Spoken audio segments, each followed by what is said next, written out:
another edition of Inside Southeastern Sports. I'm Jay Lindly, again talking position groups with head coach Tyler Fenwick. And as we mentioned last week, we would progress into the quarterbacks.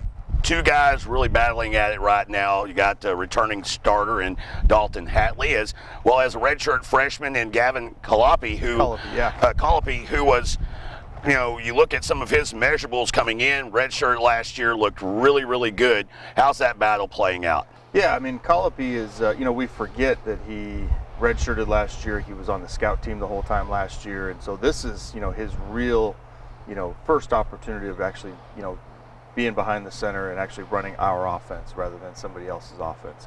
And really digging into, making mistakes and learning and from them and correcting them and all that other stuff. But he has all the intangibles. I mean, he's 6'5", 6'6". He's got a great arm. He runs really well. He runs like a deer. I mean, he gets out of the pocket and he eats up so much ground with his long legs. And when he does things right and when he understands what the concept is and what it's supposed to look like, and he can do it all. When you talk about him and a guy that being around the program for the last 20 years, Southeastern has not had a quarterback that big and also that agile.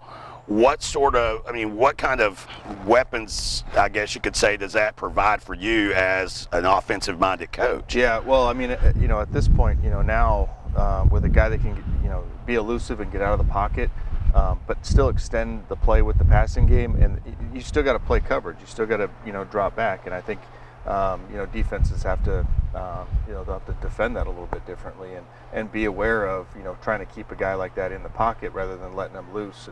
And so you got to be a little bit more cautious up front with your pass rush and not lose contain. And if you do lose contain, you better have an answer for it. But now all of a sudden you bring somebody up, he still has the the presence to be able to drop the ball off, and we can still make so it truly is a dual threat. Where he is a passer. It's not like he's a running quarterback that can throw. He's a quarterback. He's a drop back quarterback. But when he gets out of the pocket, man, he eats up ground, and it's going to be a first down for sure. Of course, Dalton Hatley, how the heir apparent, started a year ago, and you look at Dalton, and I never thought that he really was able to get into a groove, whether it be because of offensive line, new offense, whatever the case may be. How has he progressed in picking up on what you want him to? Yeah, he's kind of going to offensive football 102 right now, which is fun. He understands the system. He understands where the ball's supposed to go. He understands, just all the ins and outs and the next steps of what it's supposed to look like. He's now coaching the receivers in a sense, where he sees something and he'll go to the receivers and say, okay, hey, this is what I saw. This is what you saw. We need to get on the same page, kind of stuff. And so that's really fun when you start seeing that stuff take flight. But I thought from last year, as he came in, I don't know what, midway through the season, he kind of became the starter. I thought he finished up really strong. The last two games, didn't turn it over. Felt like he had a good command of just the offense and being more consistent, moving the ball down the field and putting together drives. And it's not like Hatley's not mobile. He's able to move with his legs as well. Deceptively mobile, yes. He's elusive, he's crafty. He'll buy some time, and find a way to, get a completion. So I'm really pleased with kind of the steps that he's taken and the leadership role that he's taken.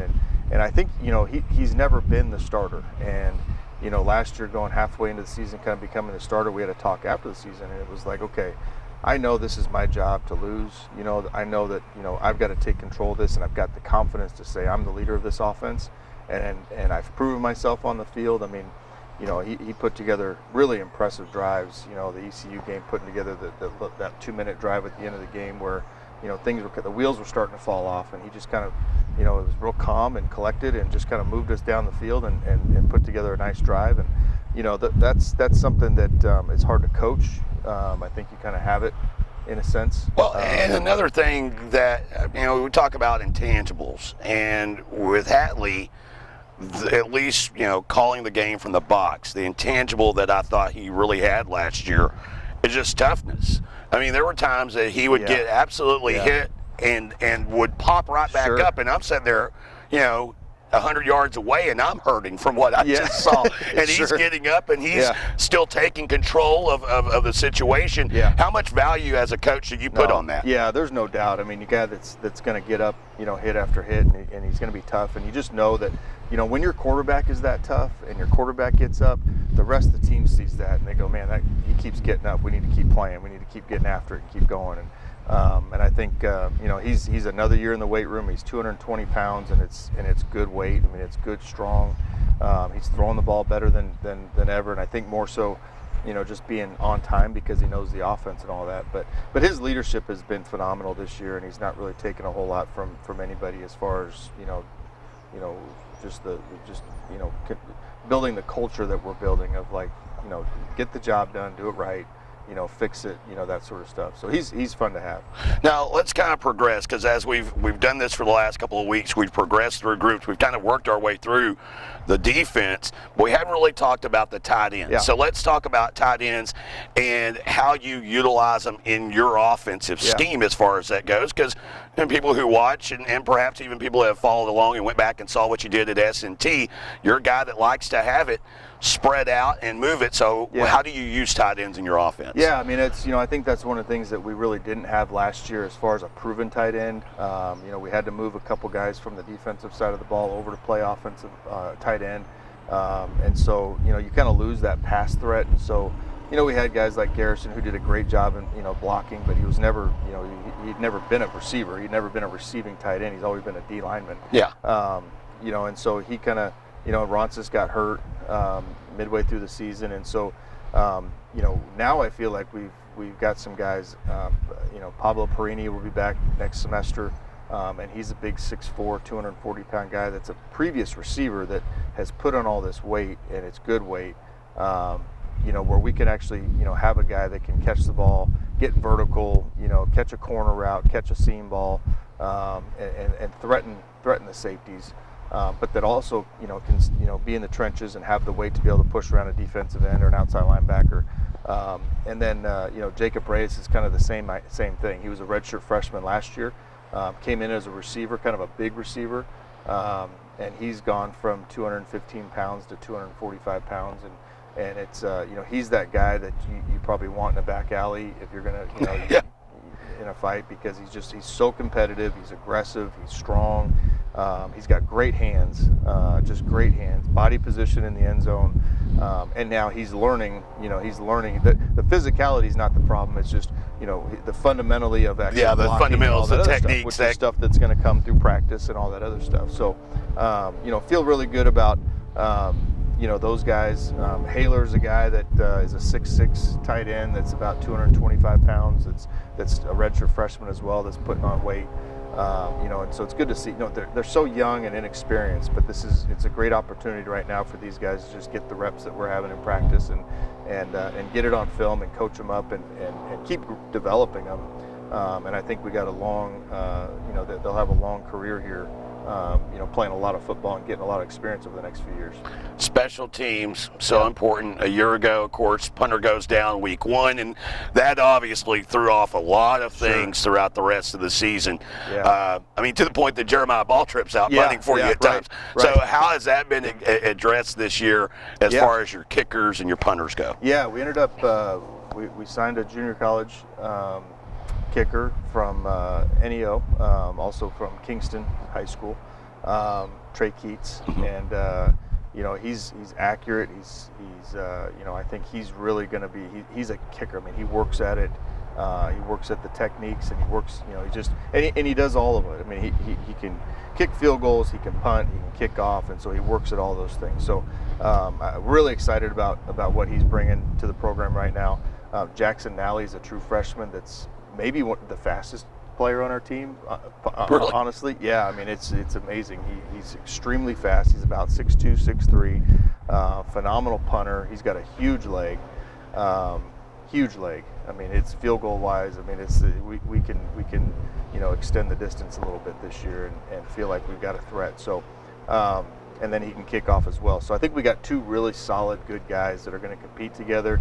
We're not sure which one's going to be doing what yet. We'll figure that out. Them both being new, but they're both going to contribute to us. And the return game, so important and sometimes often overlooked. But you watch college football the last couple of weeks, you go back, Iowa State losing to Louisiana Lafayette. Well, 14 points came off of a kick return and a punt return. Last year, you lose your guy in Sky Lowe. Yeah. Obviously, he's back, but what else do you have kind of in the cupboard there in the return game? Yeah, well, we signed Kerryon Howard a year ago as if he redshirted last year, but his highlights from high school are just the amount of punt returns that he had for touchdowns is incredible. And so he's a guy that we can put back there in both kickoff and punt return. Giassi Smith will be a guy that's going to do some punt returns. Marquise Gray, he's a guy that caught punts for us last year. I mean, there's just so much. There's so much. Devin Whitley is another one that, Caleb Whitley is another one that is elusive and fast, and he's a guy that you're going to see back there. So I think that the depth at the return position is really, really big, which is almost, it's a good problem to have, but you're sitting there going, boy, it'd be nice to have this guy back there. It'd be nice to have this guy back there. You can't put them all back there. We got to put them. But does it give you some options? Yeah, just to move some things around and even give the opposition a different look. No doubt. And I think when you look at, kick return is you kind of looking for a certain skill set. Punt return is a little bit different than kick return. And then, you just never know. I mean, obviously with Sky going down last year, we're sitting there with not a lot of depth, and we're trying to find guys that can kind of fit that role. And so now we feel like we've got some more depth. There's even, Keelan Chilton is another guy that's done it before, and Balltrip's done some kickoff return. I mean, there's so many weapons. Braxton's caught punt returns, and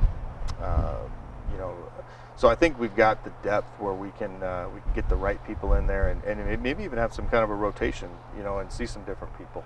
And you guys, and I'll get you out of here on this, but the last couple of weeks you've finally been able to do some pad popping. For a football guy, how what's that weight been like for you? What's it been like for the team?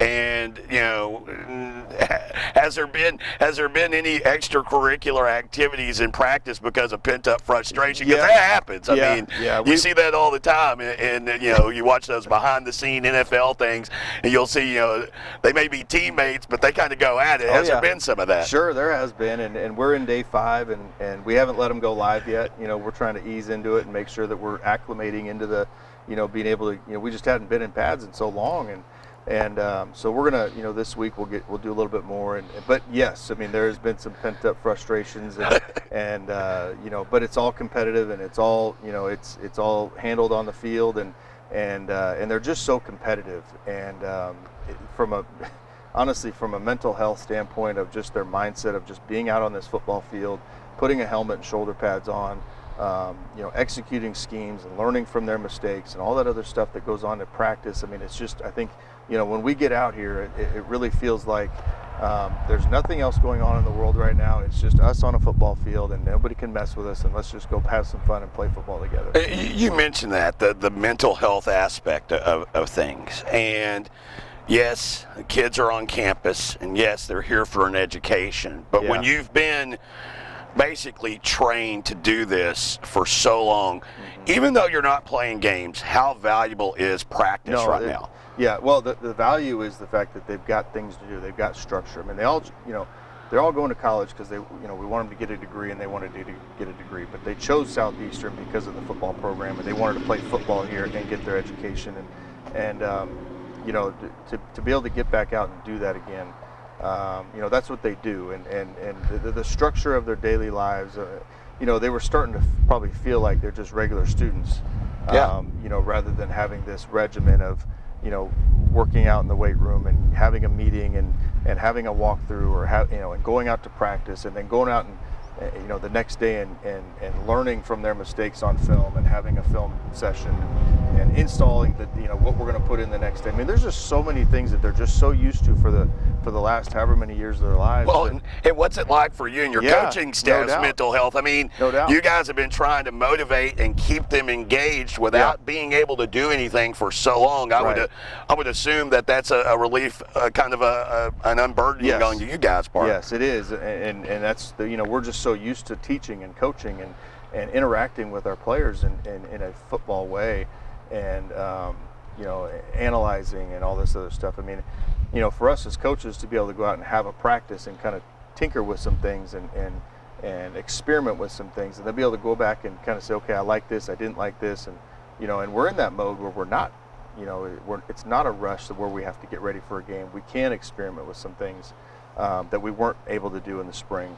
And so, yeah, I think for the coaches, just mindset of just being able to be with our guys and coach our guys hard, and that has been a relief. And we've been we've spread it out. We're not going every day. We don't want to burn them out, and we want to make sure that we're still developing in the weight room, but at the same time, getting better at the game of football and what we're trying to accomplish and what we're trying to instill. Because there's so many things last year that we weren't able to put in, or we didn't get to be able to put in, that we kind of are now taking that next step of with our installation. Again, talking with Coach Tyler Fenwick as we wrap up this week's edition of Inside Southeastern Sports. Of course, be sure to follow along at GoSoutheastern.com. Till next week, I'm Jay Lindly. So long, everyone.